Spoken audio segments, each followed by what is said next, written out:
దక్షిణ నియోజకవర్గం 35వ వార్డు పరిధిలో ఎంతో పేరు ప్రఖ్యాతులు గాంచిన ఇందిరా ప్రియదర్శిని మున్సిపల్ స్టేడియంని గత మాజీ మేయర్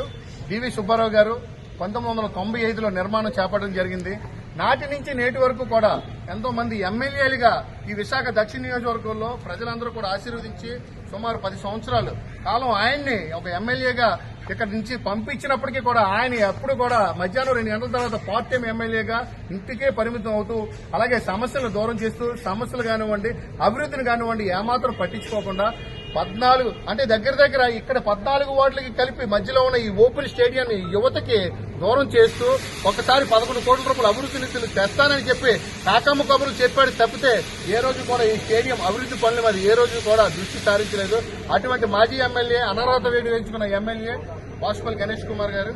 ఆ ఎమ్మెల్యేకి తగ్గట్టుగా ఇక్కడ ఉన్న ప్రజలు కూడా బుద్ధి చెప్పడం కూడా జరిగింది. ఈ రోజున దానికి భిన్నంగా మనందరూ కూడా ఇక్కడ అనతి కాలంలోనే 3 సంవత్సరాల కాలంలోనే సుమారు 6 కోట్ల రూపాయల నిధులు వెచ్చించి ఈ యొక్క స్టేడియం ఆధునిక నవీకరణ చేయడం జరిగింది. మా కమిషనర్ గారి తాలూకా మేరకు అలాగే మేము ఇచ్చిన వినతి పత్రాన్ని కూడా ఆయన సాధారణంగా స్వీకరించి ఆయన అభివృద్ధి చేయడం జరిగిందని చెప్పి మనస్ఫూర్తిగా తెలియజేస్తున్నాం.